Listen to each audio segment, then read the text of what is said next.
Hi, this is the Filmway channel. This is the movie Eddington. In a provincial town, amid the coronavirus pandemic and the BLM movement, popular unrest begins. The situation is aggravated by a personal conflict between the mayor and the sheriff, which turns into a series of absurd and bloody events. The film begins in May 2020, at the height of the COVID-19 coronavirus pandemic. A bossy and slightly deranged tramp is approaching the small town of Eddington.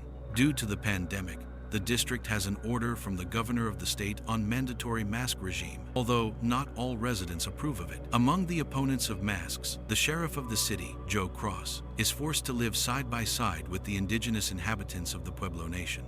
The sheriff is called to a bar where a homeless man is raging the same tramp who came to town. The bar belongs to Mayor Ted Garcia, with whom he has a personal grudge, such that he can't even eat. Despite this, Joe gets into a fight with the intruder, which is filmed on the phone by teenagers, the mayor's son Eric and his friend Brian. To the shame of the sheriff, the battle ends, like the Cossacks at Zubda with the victory of the homeless. Disappointed, the sheriff returns home, where his introverted wife Louise, who sews dolls, and his conspiracy theory-obsessed mother-in-law Dawn are waiting for him. This is a name, not a diagnosis. At breakfast, Joe is forced to listen to his mother-in-law's reflections on the political situation in the world. Going to the store, the sheriff is faced with COVID restrictions. In addition to masks, they include social distancing and queues. He supports an old man who doesn't want to wear a diaper for his nose, as he doesn't like masks either. Joe suffocates in them because of his asthma. In the store, the sheriff enters into a public dispute with the mayor, who insists on a mask regime. "I didn't want to catch COVID, in addition to being allergic to golf clubs." Forced to retreat under the yoke of public opinion, the sheriff later records a story addressing subscribers. He says he will run for mayor of Eddington in order to oust Garcia and exchange the mask regime and the construction of an artificial intelligence-based data center, which is causing discontent among citizens because of the environment. The sheriff goes to the police station, where he signs off Michael's deputies in Guy's election campaign.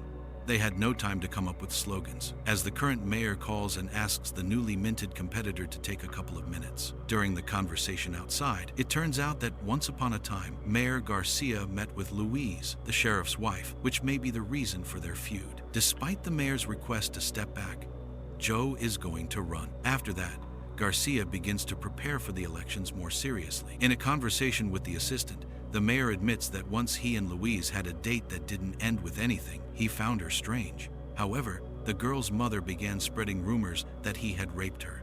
Also, the man is raising his son Eric alone. His mother left her husband a long time ago. Eric goes to a youth get-together with Brian, where they meet a young activist for social justice, Sarah. At the sheriff's office, police officers are carefully studying the recording of Mayor Garcia's commercial in order to respond appropriately. The matter is not progressing beyond the preparation of banners and posters. In the course of drawing, he and Joe promotes Michael to sergeant to gain his loyalty. Todd is proud to receive the rank, being younger than his father when Todd became a sergeant. At home, Joe finds out that his wife is unhappy with his video message. She left a comment under the post, and she left with her mom to meet the sect of a certain Vernon Peak. Women return home only in the morning. Louise does not want to talk to her husband, but still condescends to explain that his decision to become a politician will attract public attention, which in turn will disturb her introverted solitude. Unwilling to back down because of his wife's whim, Joe sets off with Michael to canvass cars through the streets of the city. In the process, the mayor's son Eric reminds the sheriff that his father once dated his wife, but left her. The cops come across a rally on one of the streets. Progressive youth came out to support the Black Lives Matter movement against the police after the death of George Floyd. Later at the station, Joe learns that Michael, being a black cop, was aware of the BLM movement, which gained momentum thanks to social media, but did not attach importance to them. In the evening, the sheriff prepares a romantic dinner for his wife. However, she and her mother-in-law bring the cult leader Vernon Peak and his followers to visit. Vernon tells the story of how, as a child, his father and his friends hunted him and other children. Only he managed to escape thanks to the sympathies of some hunter. The sheriff is skeptical about this story, because the interviewee is a sectarian and former drug addict who got involved with spice during a stabbing. Then Louise pushes the cart that the victims of pedophiles are afraid to talk about violence, believing that there is something wrong with them. Because of this, perverts feel safe. At night, Joe asks his wife if she was referring to herself when she talked about pedophiles. But Louise is already asleep, or pretending to be. Still awake, the sheriff flips through the news feed, watching a video of a shootout with cops, which was started by radical terrorists Antifan on the wave of BLM. In the morning, Deputy Guy calls the sheriff about a disturbance on Main Street. At the scene, he sees a sprawling BLM rally. While the sheriff is putting on a bulletproof vest, Michael explains that the protesters want to provoke them in order to film the police mayhem on cameras. They were prompted to do this by Joe's fight with a homeless man in a bar, posted online in a video. Taking his assistance and a selfie stick for filming reels, the sheriff goes to the crowd. The rioters refuse to respond to requests to clear the way. They are hamsters, screaming and actively begging for educational bream, hoping to turn this to their advantage. The owner of a nearby store complains that they broke his windows as part of a peaceful rally. Along the way, Sarah, being an acquaintance of Michael, tries to convince him to side with the protesters, but he does not give in. Unlike teenagers who are sitting on their parents' necks, he needs a job. When the youth bent down in a kneeling position in honor of Floyd's memory, the elderly citizens offered to go home for weapons to demonstrate that they would not tolerate the lawlessness of young Protestants. Deciding that the situation is still under control, Joe goes to the community center, where he is scheduled to meet with voters. Turning on his smartphone camera, he speaks in front of them, accusing Mayor Garcia of raping Luisa in the past. To tolerate such a politician is somehow out of the question. At the same time, Brian, standing in the crowd of protesters, receives a photo from Eric where a friend is kissing Sarah. The same photo is given to Michael, who is practicing shooting in the desert to meet the high rank of sergeant. At home, the sheriff sees his wife packing up her belongings and leaving in the bus of the cultist Vernon Peake, leaving her mother in the care of her husband. Joe learns the true reason from a video message recorded by Louise.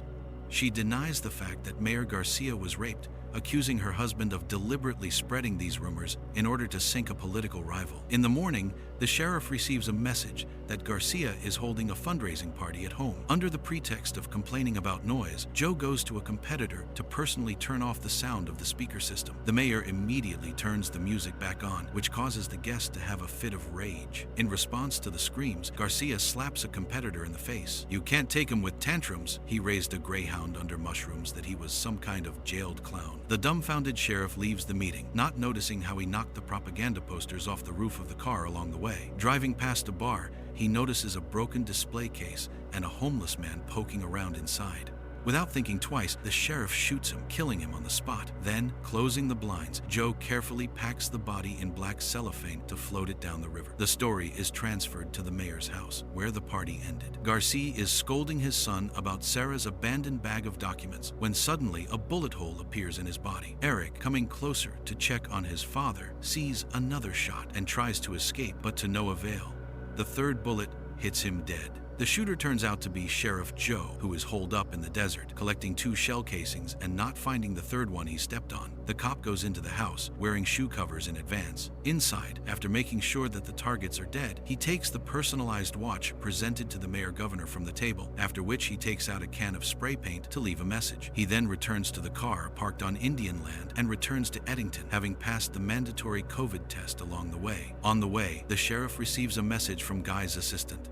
The bodies of the mayor and his son have been discovered. Joe arrives at the crime scene, cleverly pretending to be surprised by this turn of events and having nothing to do with it at all. The investigation is aggravated by the interests of the Pueblo Indian authorities. According to Officer Buderfan, the shooter was in the territory of the tribe, so the matter concerns them too. However, Joe categorically does not want to cooperate with the Redskins. A policeman examines the house and finds not only the inscription on the wall indicating radical supporters of the BLM, but also a bag with documents in the name of Sarah. Guy interrogates the girl, who denies involvement in the murder. The sheriff's department then holds a press conference for reporters. At this time, somewhere in the sky, a mysterious private plane with well-trained Antifa radicals is approaching Eddington. But Joe is not worried about what happened, but about the separation from his wife. At night, in bed, he watches videos from the wedding. However, after the murder, the protesters stopped hanging out on the streets. At the station, Joe finds out that Brian wants to see him. After learning about the murder of the mayor and Eric, the teenager came to show a photo of a friend kissing Sarah. In his opinion, Michael could be jealous of the girl. Guy suggests that Michael could have killed Garcia so that Joe would become mayor, which would open up new career opportunities for him. Moreover, the Mexican origin of the deceased fits perfectly into the narratives of racist police brutality. Seizing the moment, Joe, with Guy's help, shows a photo of the girl to a subordinate, hinting that he is now a suspect. After that, his colleagues go to check his car, involving Officer Butterfly. Inside, they find the mayor's signed watch, carefully planted by a thoughtful sheriff. Despite Michael's protestations of innocence, his former comrades lock him in a cell. According to the inscription on the board, the Butterfly guesses to check the handwriting of the message left in the mayor's house. Suspecting something is wrong, Joe follows his Indian colleague through the deserted streets to the victim's house. He is distracted from tracking by Guy's call. Someone has set a fire in a trash can near the site. Upon returning, the sheriff finds out that someone broke into the station, burned all the evidence in the trash, and freed Michael. However, a short trip around the city leads the police to the clues left in the form of a burning arrow and an advertising figure with a racist inscription. The tracks lead the cops into the desert. Joe sees Guy holding Michael, who is standing motionless at gunpoint. He does not respond to the orders of his colleagues, and a quadcopter is circling overhead. The sheriff covers for the deputy as he approaches his friend to arrest him, but it turns out to be a trap. Michael's mouth was shut up, and there's a mine in the ground. Her explosion tears Guy to pieces, severely injures Michael himself, and stuns the sheriff. In addition, the message from the spilled fuel lights up no truce. Joe tries to shoot down the quadcopter with a pistol picked up from Guy's severed arm, but it flies away. The organizers of the event are watching them nearby. Joe shoots at them, but they return fire with a machine gun. When the criminals have disappeared, the sheriff finds the smartphone they dropped, which is full of records of other provocations to maintain the BLM. Leaving the wounded Michael, the man wanders home. A taxi is already parked there. Going up to the house with a gun on his head, Joe sees his wife returning, who turns out to be a figment of his imagination. This mother-in-law is going to leave. Down's plan is hindered by shooters, and in the night, they open fire on the sheriff's house. Running outside, he sees that the taxi driver has been shot. Joe escapes through the deserted hills, pursued by mysterious shooters. After reaching the city limits and falling through the roof into one of the buildings, the policeman reaches the gun store under constant fire from oblique snipers. After kicking down the door, he goes inside to arm himself with a heavy machine gun. Joe shoots it into the darkness, trying to intimidate the pursuers, who are blinking back, but instead, he accidentally shoots off the foot of Officer Butterfly, who, out of motives of humanity, is finished off by Antifa terrorists. The sheriff runs around the street, shooting in all directions until he runs out of bullets. Dropping the machine gun, he continues his journey with the machine gun through the wide streets without even hugging the walls. This approach brings the first frag, but the second arrow remains.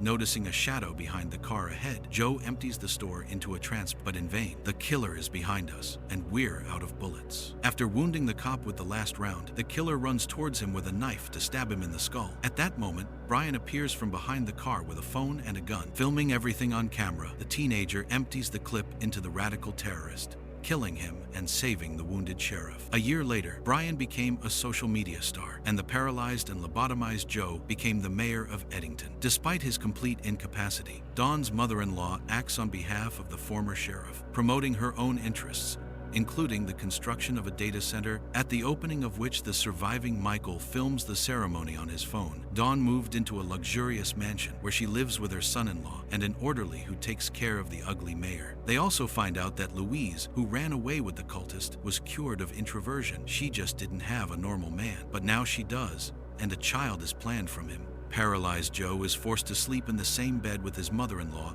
and her boyfriend, an orderly, while Officer Michael trains at night in shooting. That's where the movie ends.